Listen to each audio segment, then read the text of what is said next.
Tant ou débat ba frère débat ba mutema to frère débat ba na makambo banzambe ba molimo otomoni frère débat ba komba mukili longolango pesa frère kombo na yo les noms ça fait rien comme débat va devenir frère il faut que ce nom attire les gens il doit garder seulement le nom de frère débat. C'est pourquoi je dis à la femme de Dieu maman Anne oui Anne Kalambaye, c'est bon. Entre parenthèses, bête sauvage. Poto que nango sous musika, toche sous na pembe nuana, wenge maison mère. Imagine-toi, ce lelo par exemple, mon ami frère Jibem Piana devient, il chante pour l'Éternel. Oui, batubun babon lamtema. En fait, Denis Lessi, azana pomo ezo tungisaye. Or, azobo sanake Bible lobby. Génération moko soke leki génération mususu et dans la génération passée bilo to sala na soluka zonga mais eloko moko ya kozonga wana eza susta chaîne oyo komo nango tolo na city c'est-à-dire la chaîne moko eta moderne espoir prière impression nanga tant que mona chaîne aboye na mukuse je dis un grand merci à Dieu et que la main de Dieu est à la penza likolo. Il y a tout le Nassi TV pour tout le Nassi sa solution. Hein. Nous pouvons s'abonner et belé na chaîne Oyo. Si vous avez besoin d'informations sur artistes, il y a pasteur, il y a prophète, il y a tout l'ensemble surtout référence. Kokende sika musuite zaka kana tout le Nassi TV. Naebi ko pambola lisusu chaîne Oyo tolo Nassi ekende liboso. Chaîne Oyo en tout cas Nzambe aeba na ko soutenir batu oyo bazwa ki ba moyen na bango pona ko bimisa pour que chaîne kende liboso esika mama Kalambaye azwami vraiment azala béni mama Anna Kalambaye moi ça me cause mes respect kolo amona yo a visiter yo aselo makambo kama bolamu iza makasi na vie na yo bolamu makasi iza na vie na yo dans 2 mois zo ya liboso Nzambe azo visiter makasi na mona ba porte ya minene zo fonga ma liboso na normalement les likambo bâtiment ozo sangana na bango o se retrouver au sangana na bâtiment oboé batouana ba otia mbongo en jeu et dans 2 mois au monde le comme le mama Anna Kalambaye na pesi mbote makasi mona mukolo cheno Yeswe que tu dois kumvimbe Yeswe olobi venez à moi vous tous qui êtes fatigués chargés je vous donnerai du repos Seigneur cette femme s'est convertie atiki nyonso aboyi nyonso aye pana yonkolo na chetolo nanga na sena mukwana lelo na lobi na yo Nzambe opese oyo alingi pese bosenga motema na ye salela ye bosenga motema na ye pe continuer comme ça la kati na ye afin que oyo nyonso Nzambe bayebi yo te bayeba yo na nzela na ye na kombo na Yesu Masiya na bonde de toi qui vient pour les siècles des siècles nous disons amen.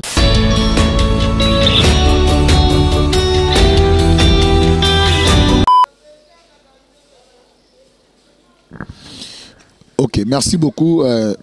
Peuple de Dieu, balon nabiso na 4 chaîne nabiso mnene ya tolo na TV ya maman nabiso Anna Kalambaye oba bengie tolo na se maman tolo na se Nzamba lola mona papa mbola yo na bosante notre papa mobile na yo na kombo ya papa nabiso Carlos Kalambaye donc mobile ya maman Anna Kalambaye oba wapi bakolo chaîne topé azali boss nangai na pesi mbote ainsi que bana nyonso ba Ozana ba Joyce ba Josué ba David bana nyonso ba mbote belé sans oublier papa Guy Bijou ba mbongo oyo wapi na mingi ainsi que les prophètes na kombo prophète Yenda oyo wapi abimina makola mana biso Anna Kalambaye oyo babenga ki liboso na kombo ya bête sauvage babenga liboso na kombo ya Jeanne Massamba.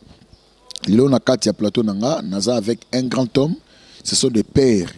Tata, vraiment, c'est un père. Oyo, Tolobanaye, Tosolempe, moi, ma camboza, que c'est passé précisément dans minute oyo, na 4 mboka na biso pe na monument ecclésiastique. Je crois bien vous remarquer, toi, na 4 églises. Mon invité là, je crois, Papa Francis, na ningo fond la biso vraiment plateau. Tout le monde a invité na biso, oyo batubele, je crois.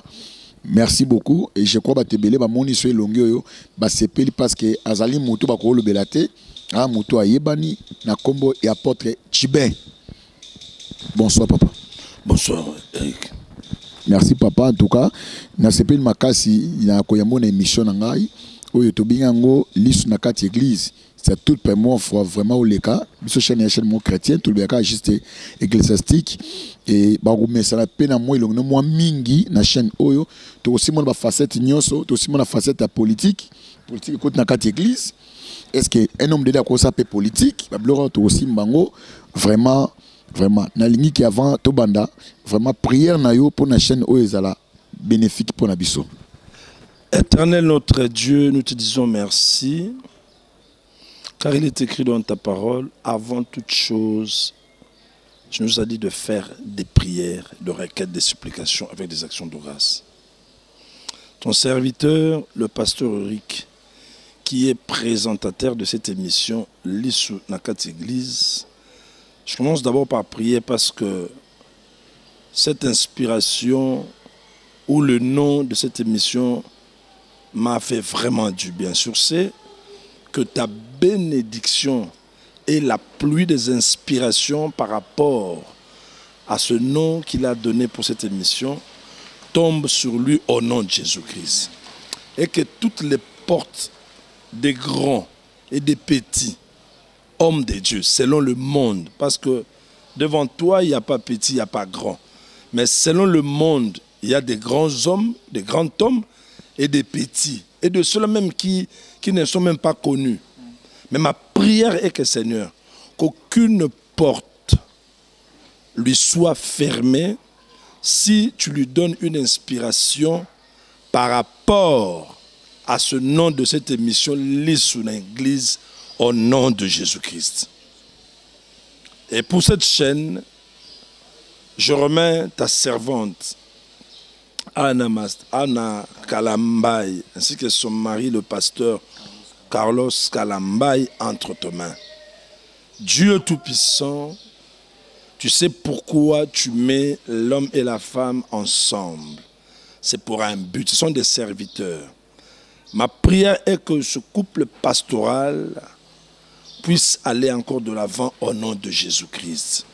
Ma prière est que ce couple pastoral, cette fois-ci, lorsqu'ils vont parler, que le feu du Saint-Esprit réanime les grâces que tu as mis en eux, afin que juste en suivant cette émission, quand il parlera, que la France bouge, que l'Europe bouge.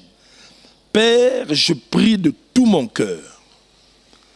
Selon notre programme, ce n'était pas prévu que nous puissions réaliser cette émission, mais toi, tu nous as donné le temps de le faire.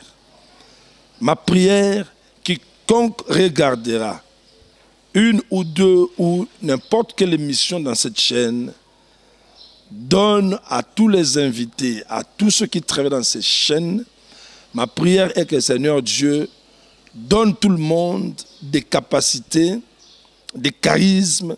Quiconque suivra une émission dans cette chaîne, que ce dernier, s'il était païen, qu'il se convertisse. S'il avait abandonné la foi, qu'il revienne à la foi. S'il était chrétien, qu'il prenne encore de la force pour aller encore de l'avant. S'il était abattu au travers de cette chaîne, non, que le travail de notre Seigneur Jésus-Christ et le travail du Saint-Esprit, ainsi que la puissance de l'œuvre de la croix, soient manifestes pendant que tout le monde, et pendant le monde, chrétien, païen, occulte et quoi que ce soit, qui regardera l'une de ces émissions ou de nos émissions dans cette chaîne, que cela puisse créer en lui de l'impact. Dans le nom puissant et glorieux de mon Seigneur Jésus-Christ, que j'ai ainsi prié. Amen. Amen, amen, amen, amen. En tout cas, merci à notre papa, l'apôtre Tchibin, pour la prière à déclaration qui toko. Bon, il a habité, papa Tchibin a ligné quand même, moi, quelques mots, n'a eu encouragement par rapport à Moussala, par rapport à Chen, par rapport à Jeanne Oiboyebaka, bête sauvage, Oiboyebaka, Nakombo, ya Jeanne Massamba, Boyebaka danseuse, et pas Ouera danseuse, et pas Rajakula danseuse, mais Lelo a se converti, puis à cette chaîne à 100% Jésus, tu parles ainsi, donc aux entours ecclésiastiques, donc tu lis qu'au bima de père, n'a habité, bah, et l'eau qu'on y yoso senti nango, n'a lié vraiment au lobango. Ok, d'abord je bénis le Seigneur pour cette initiative moni koyeba Yesu. Kokota na makambo Yesu d'abord, c'est pas donné à tout le monde. Hein, Mosali, c'est pas donné à tout le monde. Ceux qui m'ont vu grâce dans le Seigneur, ça dit nzamba yebakiye, aponakiye, abongisakiye, comme lui Dieu il est le maître des temps de circonstances, Nathan moko boye, ache nanzela mo. Là je parle maintenant de la servante de Dieu, Maman Nabiso Anne Kalambay. Après son parcours ou son passé, nous avons placé dans le chemin de Papa Carlos. Pour qu'ensemble, même évangile, enfin, de ramasser, batikali libanda, baya, pour notre sera il y a Yesu Nabiso Nzambe. Alors par rapport à la chaîne, moi personnellement, n'apprends donc à la minité. N'apprends donc à la minité. C'est seulement aujourd'hui, maman Jeanne Kalambay, maman pasteur, bonjour Yaya. C'est qui? Maintenant le numéro nayo, c'est qui? Aya ezale ki nayo, c'est qui? Photo piou. Tamra photo na bien. Petite soeur, ça va. Tes chaîne nanga. Alors comme ça coïncidait que tu es venu et tu me poses la même question ou soit mes impressions par rapport à la chaîne.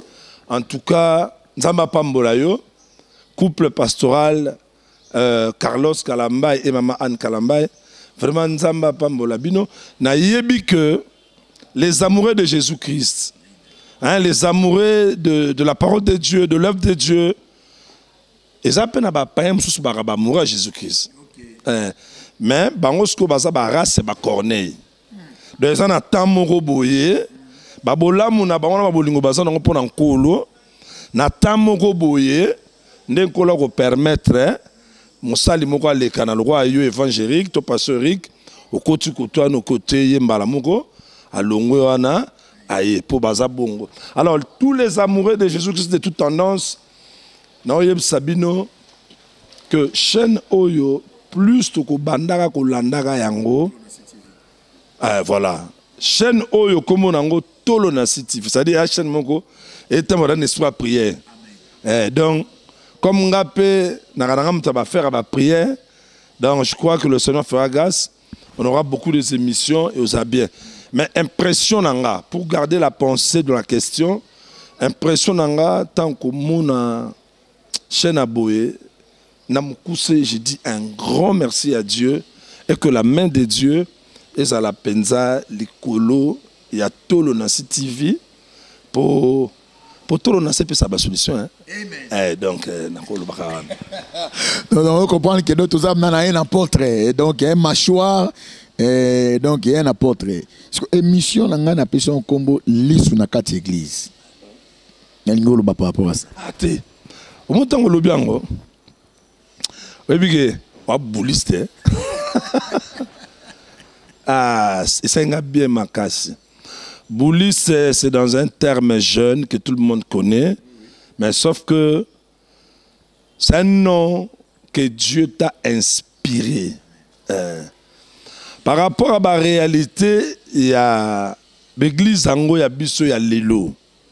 En tout cas, il faut qu'elle lise ça.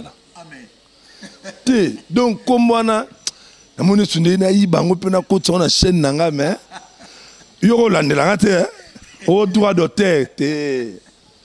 Donc, ça combo moko lit sur la carte église. Oh là là.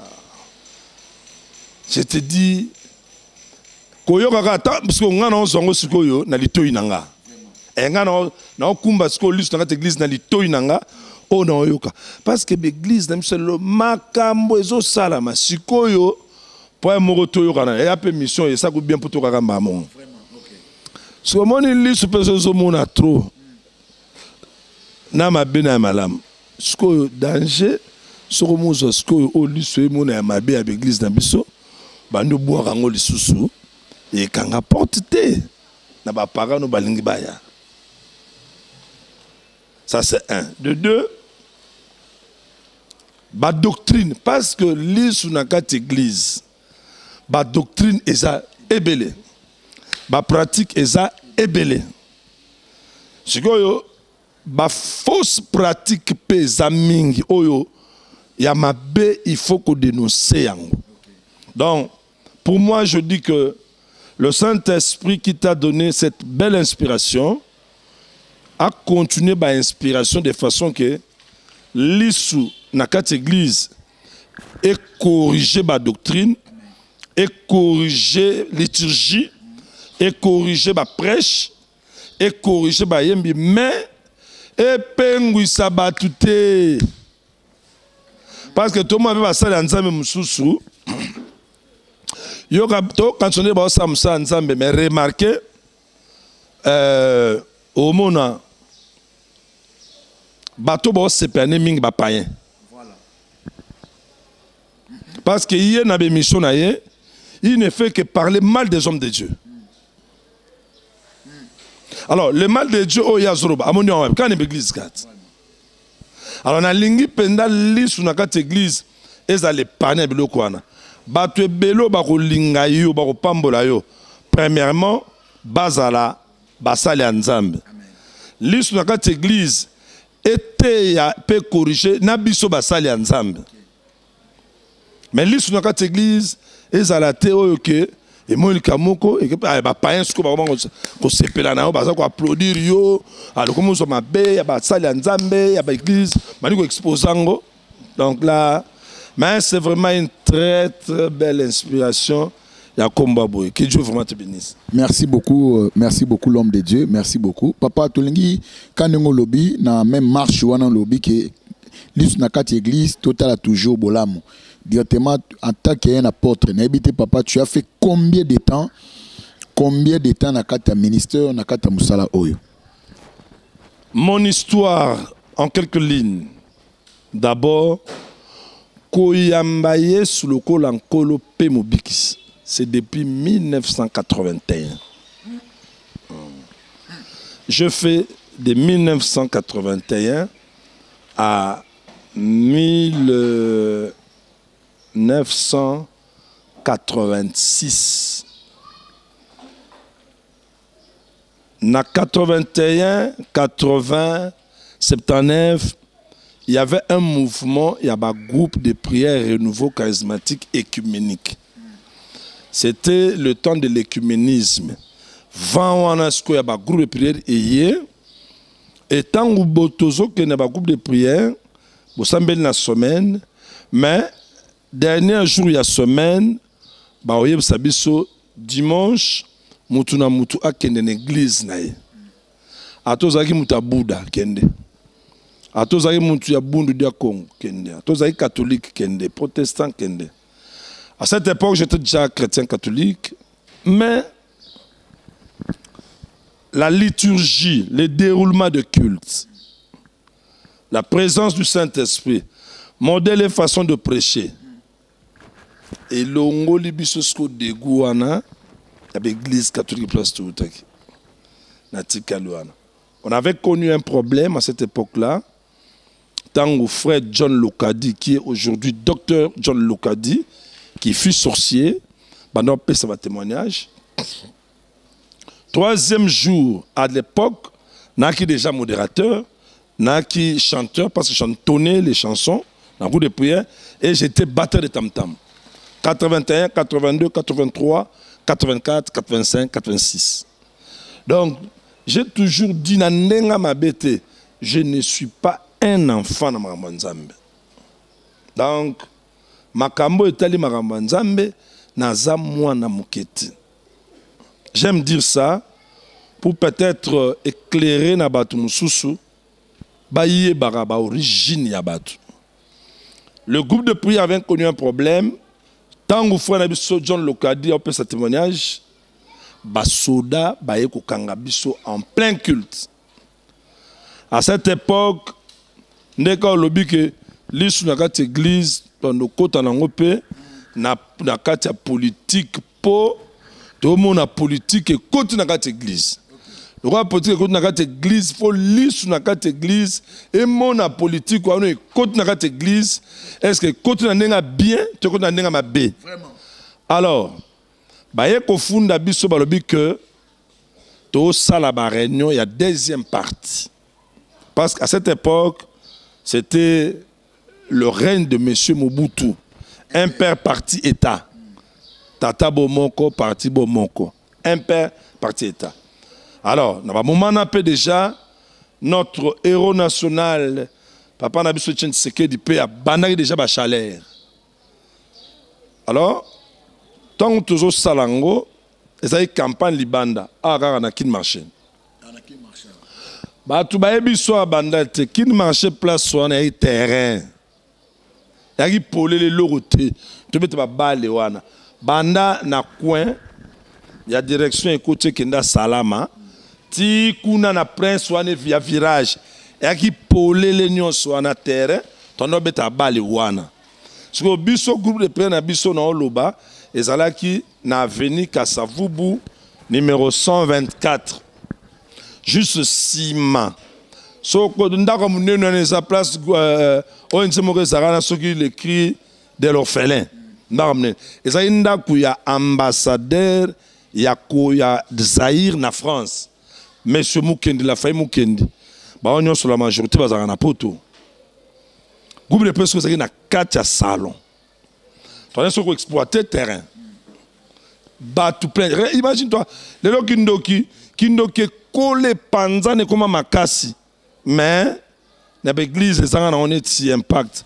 Or à l'époque ndoki a bon le mutema. Oh là là, c'était terrible. Quand on peut ça témoignage. Troisième jour tala battu belé. Bisou intercesseur. Tu prier premier jour, on a jeûné à sec 3 jours. Premier jour, deuxième jour, troisième jour à sec. Tant ba fundi ba tout ça ba réunion deuxième partie.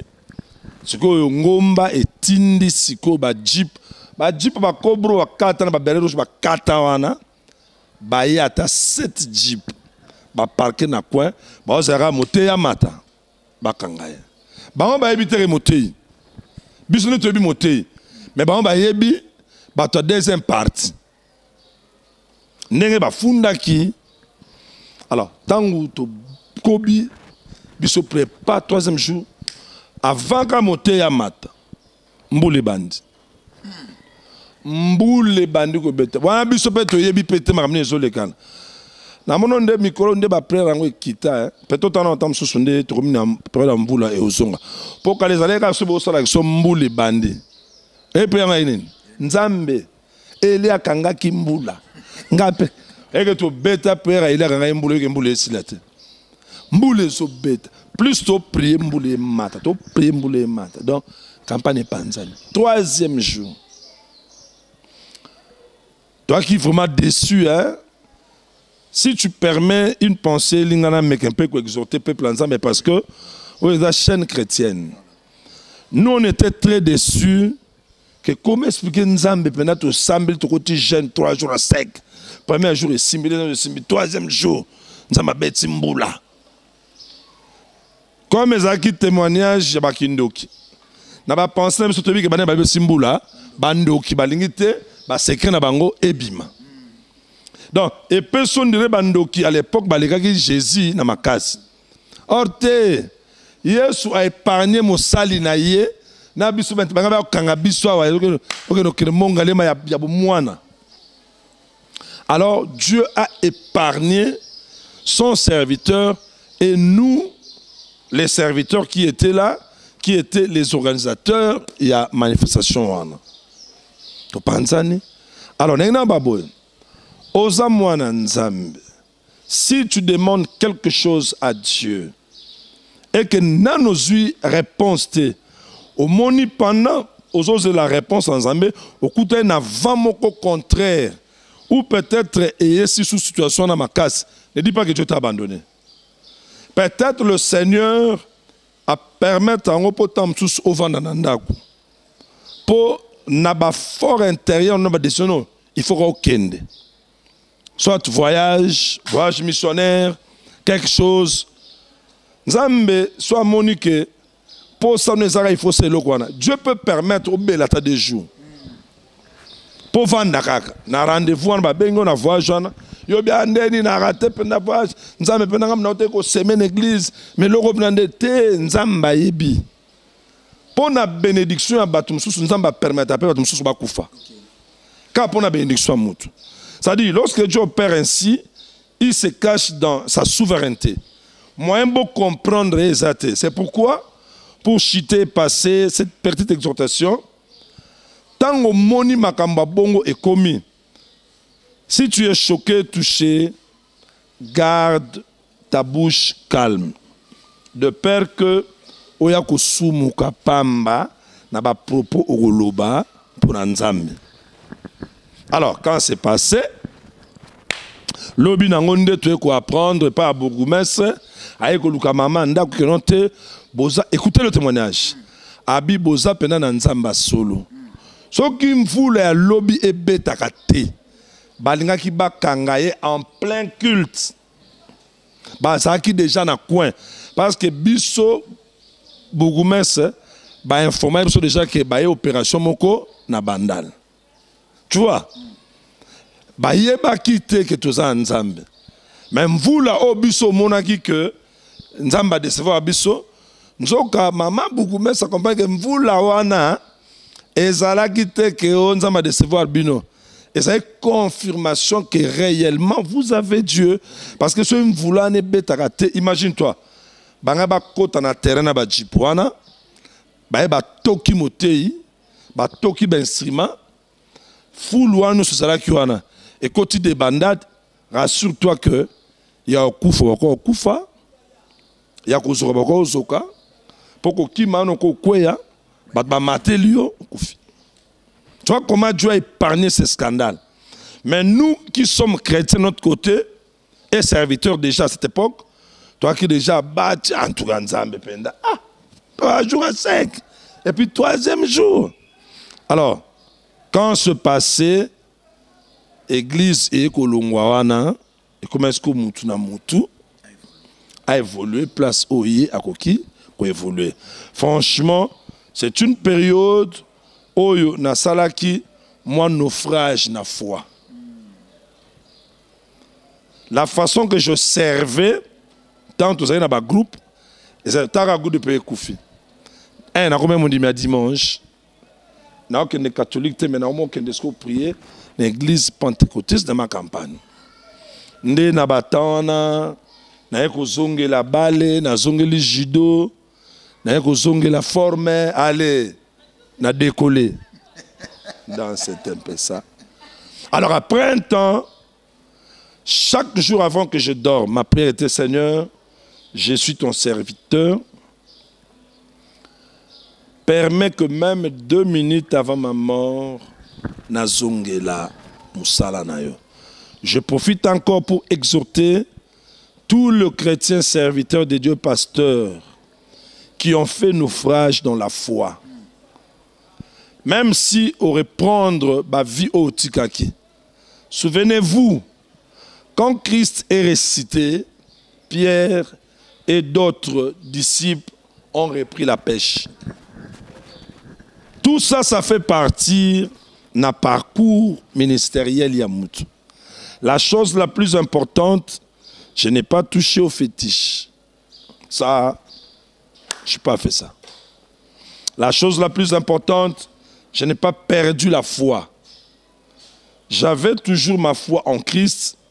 Mais lorsque nous parlons de naufrage dans la foi, c'est des abaisses spirituelles.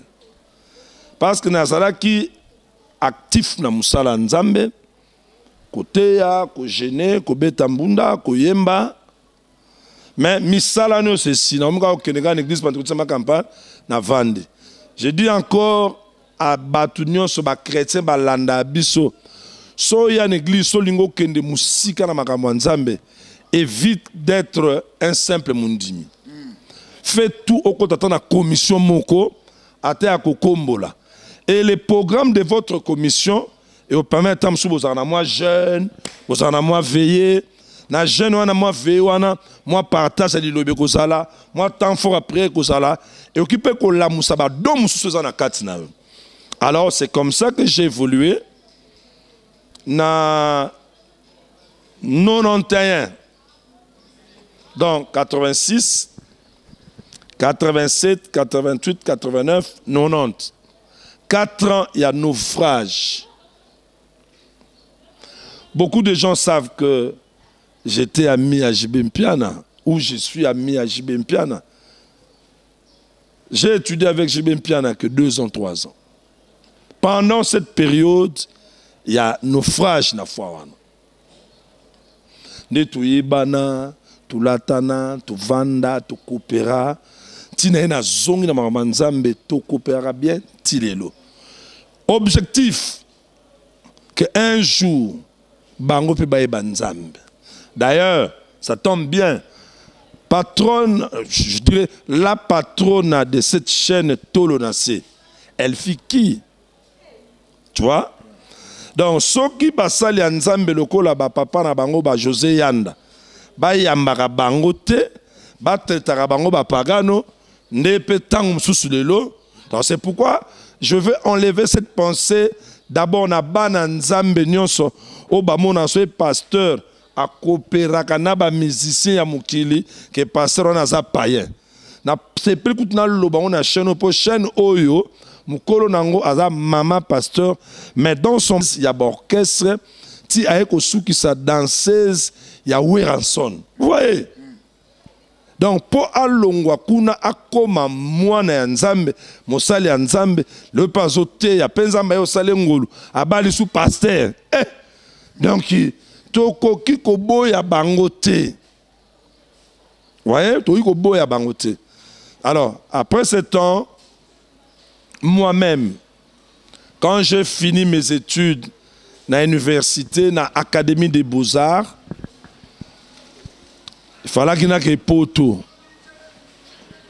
Dans Luki poto, dans Luka poto, dans Luka poto, mais ça n'a pas tenu. 2 fois, ça n'a pas tenu, ça n'a pas marché. Sérieux, on a eu billet. Aucun na Erzaï ko soit billet. Na Erzaï. Ba Erzaï rango anzamba sunga Congo. Que ko soit billet na Erzaï. Na passeport. Soji passeport au fungo le che billet na carte. Do mondo en avion. Na mbongo visa. Na luka visa. 80. Oui. 88, 89. Na luki visa na zute 89, 90 na zute na pas billet na zong seli grand frère na poto. Na bi na ba relation na ba courage na ngai. Si le Seigneur ne permet pas que je parte, c'est-à-dire nzambe alingite pour l'instant, alingina servir. Alors, vous gardez billet, tant on a besoin de poto noya. Noya sabino noya. Makambwana eze suste na fandi. Ngamoko na koti na chambre nanga. Na fukami na renouveler engagement nanga na kuro nanga Yesumasia. Il y avait personne qui m'avait prêché. Pourquoi? Parce que bien que na sala naufrage na foi, mais na tongo na pokwa na sambelaka. Kolo salanga ngolu na zongela nzela na. Tant na sala prière wana na 90. Na bandi qu'observer où je veux aller prier. Parce que la parole nous disait que na mikola suka mangombe gobima ebele. Alors, pour ne pas aller tomber dans une église au bassin de la fausse doctrine, j'ai prié, j'étais à la maison, moi-même. Chaque jour, je me suis discipliné 2 fois la semaine dans un jeûne. Zaki lundi, na jeudi. Ngamoko. Parce que l'église passe par là, bon, so pas nos zones église pendant toute la campagne. Qu'une église bébaki, église côté ba problème. Parce que pasteur moka zalé kuna prend pasteur azaki ndoki. So ayaki ko yambola kindoki en plein culte. Le pasteur Nyangwende. Ba ancien belé à l'époque au ba Olandanga ba e mamna loba. Depuis yambola kindoki église bitaka passer net biso ba pasteur. Nga passer numéro 1 yo pasteur numéro 2 ponga ma yambola kindoki ça te fona bo côté na yo donc yo sko yamboli kindoki donc et puis que pesa donc qui église beba alors moyen na zonga kuna ezate bana prier nzamba lakisanga église ni na ko kendo prier et que ça là que mon frère mon ami l'apôtre Méard Ezabou Méard Mokambila na période ya naufrage wana ya foi donc ça na ba ko beta ba balé hein ba nini alors yepe azongre makambo nzambe ba on va se ko prier na sombo pas maman Germaine Libambu à l'époque so tant ba ko zongre makambo nzambe ba ko zonga na asem tant azongi na asem abani ko inviter ngana kende na asem j'ai étudié wana asem zana louf numéro 2 abani ko étudier na bino bongai na zo sambela nzambe na ndako je vite et au sala na novembre décembre moko na keve na porte de brebis na balari je crois dans les années déjà veille à 90 91 keve na zongi 91 bon je suis allé à Assem, 91. Assem. Tu es tout gagné, frère de Baba. Je vois que ça devient long, hein, tout katawa. Non. Oh, mais non, ça. Aux gens un peu tembélé, yo, ce que tu sais, maman, va tembélé. Ok. Donc, tant que tu écoutes, il y a des babas. D'abord, la petite histoire, il n'y a pas quoi. Il y a, paix à son âme, l'homme de Dieu de Baba. C'était sa femme, Maman Toutou, qui venait à l'église, à la SEM. Au monde, Makambo, il a bien fait le bon de profondeur. Pour chaîne Oyo, et la chaîne Tolo na TV, il y a Maman Anne Kalamba et Maman Pasteur ex. Pour il faut ex soigner Zalaka. Maman Anne, il faut ex-soigner Zalaka. Pour ex-soigner. Oui, pourquoi je le dis? Tant que débat, frère débat, tu frère débat. Na makambo banzambe ba molimo. Otomoni frère débat, be komba mukili. Longo lango, pesa frère kombo na yo. O kombo nanga, frère Dieka, soki Claude, soki Dieka.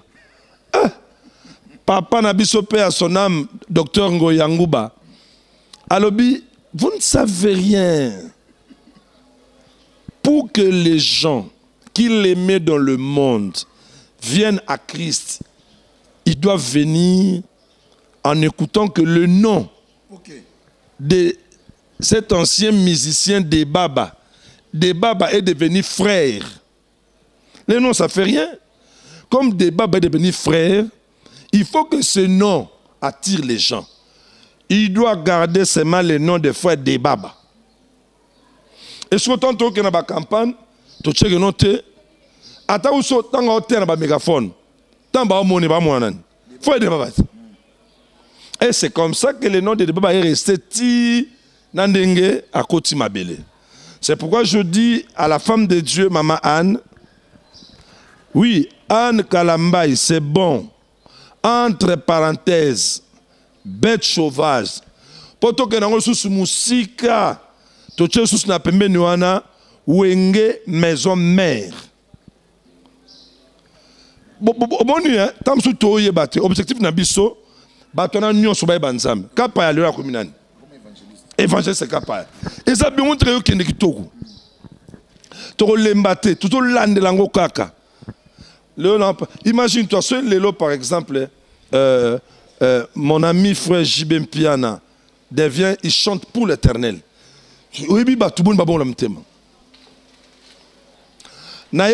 monde va le le fait de dire Jésus-Christ, au lobby makambo belé, au bouleversé, ba donner belé na erwana, na monde mystique, ba makambo il faudra que salama. Vous voyez, ce n'est pas un nom pambala, c'est un nom peut-être parce que tout le monde a une capacité, il y a comme on appelle Koyoka Mamolimo. Ce bassin n'a pas capacité. Lorsque nous disons le nom de Jésus-Christ, il y a ceux qui sont mieux placés à comprendre. Marambo biso bakenzo comprendre raté. Et amingi bandoki bangangana occultistes. Ils savent comment ce nom de Jésus-Christ est terrible, détruit et puis embrouillard abandonné na bango. Alors, je reviens. Tote ya foi de baba aya na église. Aya comment? Tu es que ça suivi pas moi sinae. Moi sinae, maman Toutou que je salue. Na banane nyonso au bazan à Londres. Nzamba pambola bino. Oyebi que de baba bimi anga ke concert à moningai na frère nanga moko Anthony Ndala. Il est mon jeune frère de très longue date. Il est aux États-Unis. Tout soit maman tout. Ah, on a bané, on a frère, mais on a frère. Bon, bah frère, on dit bah bandouliste. Soyez tout dans moi c'est nabi. Ah, attention dans son magamanzambe. Eh, na kuta magamanzambe ndebo bien en église. Donc non, na garder na nga cage. C'était mai. Na structure, na tenti, na propre. Oh mais on a pas frère na bisou. Ce n'est pas mauvais pour un enfant de Dieu d'être propre. Ce n'est pas mauvais. D'ailleurs, il y a des photos à bon. Pour battre, mon Job. Botanga Job bien. Job a un bon et puis makola Job. Bible sur makola crème. Job a un maman aspect. Job ou na Bible. Mais ba présenter sur la partie moko ka ya ninga sa robela bela wana. Dans la Bible romona. Job a un aspect grave. Il y a grave. Job ou anou Job. Mais bataille tout terre parti moko ya Job a makwanza abela. Nous on a l'évangile moko donc na yebite. Poni tout terre kapa tout terre mingi Job ya makwanza na guérison na restauration. Mais la vie de Job n'a pas commencé par les makwanza. Les makwanza, les ulcères, non. La vie de Job a commencé quelque part. Le roi d'Hachem à Mamanzambe, ils ont bien, je suis libre de s'exprimer. Et des babas, un jour, Pasteur Ngoy, notre papa a téyé, na papa n'a pas Koufa, docteur Pelou, baké baptisé à une église. Le jour qu'il est venu à l'église, c'était un dimanche. C'est moi qui étais à la modération. À côté. Toujours comme d'habitude, bien propre. Foulard. Brette propre. Nasuka na ramassé moment. Un bon ça va. Prière n'a pas comme Nasuka. Mais tout aussi sa prière beauté. Nous avons notre invité, le frère de Baba. Place Aza, à Fukama. Toko bonde la Nzambe, Ponaye. C'est moi qui ai fait ça. À la SEM. Frère de Baba, Télémi à Fukami. Église to Téléma. Église Umbe Télémi du Kolo. To bandi prière. Tangu to silisi amen amen. Frère de Baba Téléma Télémi. À quelle place ben Simé Zala? Azu micro. Nzambe ngana ye. Nde album na liboso asala ki banda d'introduction wana. Na ye mboka wa yo. Merci papa. Ayembi loko wana. A improvisé en plein culte. Koya mobimba pe frère de Baba ya pe yango wana. Donc là je dis à tous les chrétiens au bazan d'église, les amis au bazan d'église, au bazan ba camarades ba musiciens au ba mati, au bazo mata, au bazo mata. Vous devez faire un effort de les influencer par tout le moyen. Il y a une église. Église, il y a lieu, il y a bénédiction. Il y a lieu, il y a protection. Il y a lieu, il y a refuge. Il y a lieu, il y a contact. À quoi il y a une église, contact, connexion et salami entre Yéna Moli Mwanzambe. Abimi Boy Marambo échange. Ou camarade de musicien, ou bien que ça va en église et le remoroté. Non, non, non, non. Là, c'est pour tout le chrétien qui sont aussi amis de nos frères et sœurs musiciens profanes. Alors de là, le frère de Baba Akoma, Moussanzam.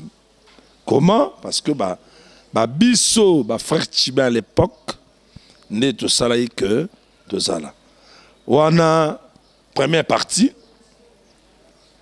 J'ai quitté Assem. Neza deuxième partie. Merci beaucoup. Merci beaucoup. Je crois que tu as dit témoignage à Papa Tchibin. Tu as tellement d'émissions ébélé. Ébélé. Papa Tchibin a besoin. Il y a beaucoup des hommes dédiés. Dans la période où il y a qui abandonné foi. Et là, le lobby, nous revenir nous nango. Lobby église est lié à protection.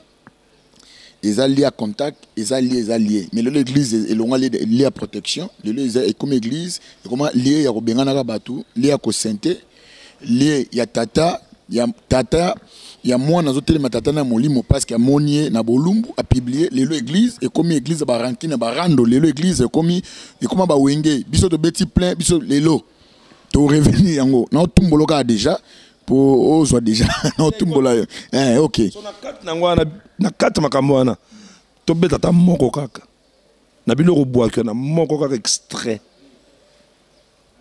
yo lukana au moins autant que cette biloko so lukana na kat biloko wana to beta mo extrêmement net nini. Bon, neti tolandaki l'homme de Dieu moko évêque Togolba de Lesi abia toni saba stade. Il y a danger, il y a souka. Neti babilo kwa ba pasteur nyonso abi pe na mboko Congo ba pasteur bazate. Et omoni le problème oyo ezotungisa prophète Denis Lesi. Un prophète Denis Lesi azana pomo ezotungisa ye.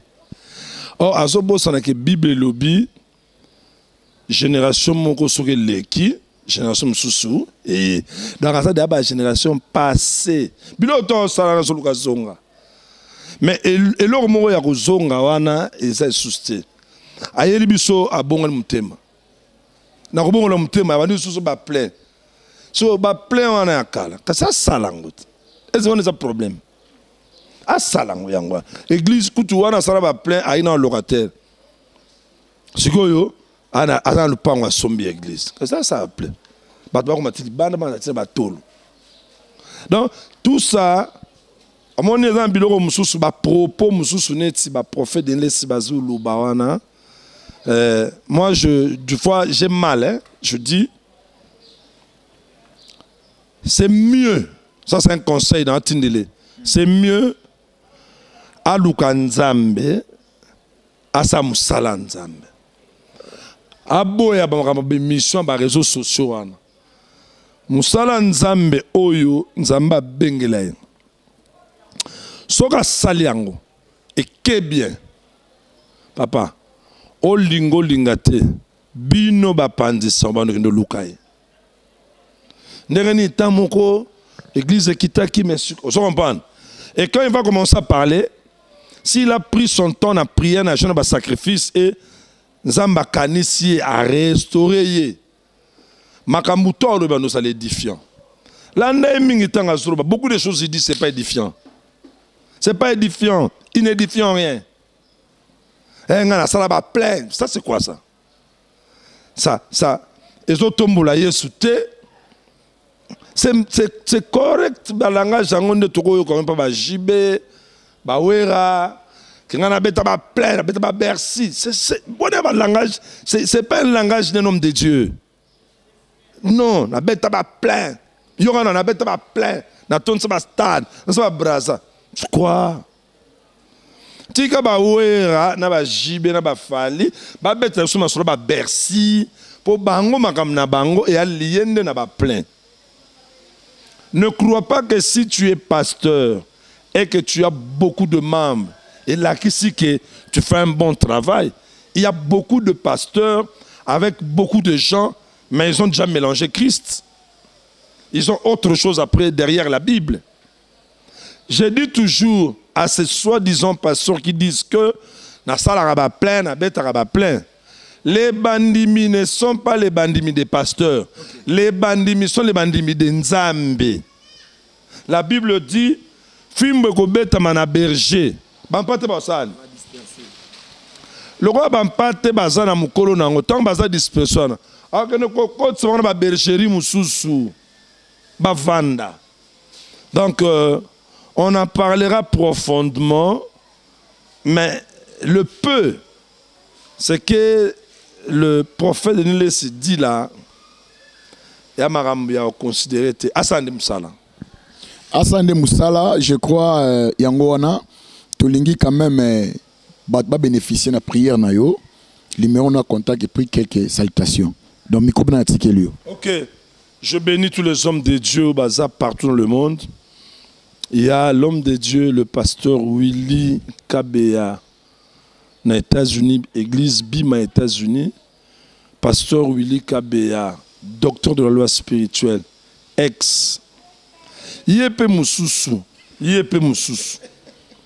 ex nani, Kester, président et orchestre moko to ina bandal awa esthétique ndal. Isaki awa na bisengo Sinkin, Kuna Wenge. À l'époque, leader Ezakiye, Makoma le loup pasteur. Ce dossier bateau, par exemple, pasteur Willy Kabea, tu es bien à Kombo Anati. Tu es bien caisse. Donc il faut un pasteur nani, caisse. Oh, qu'est-ce soit là? Oh, à comment passer? Donc pasteur Willy Kabea, et banate. Il faut que ces anasuka pour la structure nastemai. C'est très important, ça compte. Alors lui, c'est vraiment mon pote, je l'aime beaucoup.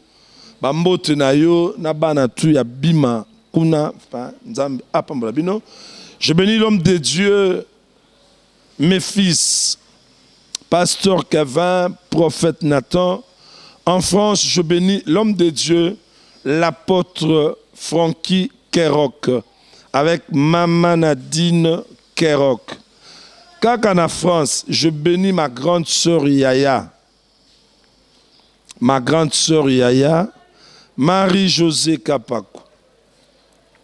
Ça, c'est ma grande sœur Yaya. Et Diacre Nabiso à Paris, Antoine Kapakou, sois béni. Et je bénis encore ma grande sœur Yaya, Anne-Marie Konga couvre. Yaya Nangai, ya mbinga ya bien. Nzamba mona yo apambola yo. Et je bénis la grande dame Zozo Moutens, Nzamba pambola yo. Bosé Belé, La Force Tranquille, Marcel Baé, Toutouani, que Dieu te bénisse. Je veux prier. Tout à Paris, à Londres, de tout, partout, Bana et tout, Nzamba pambola bino.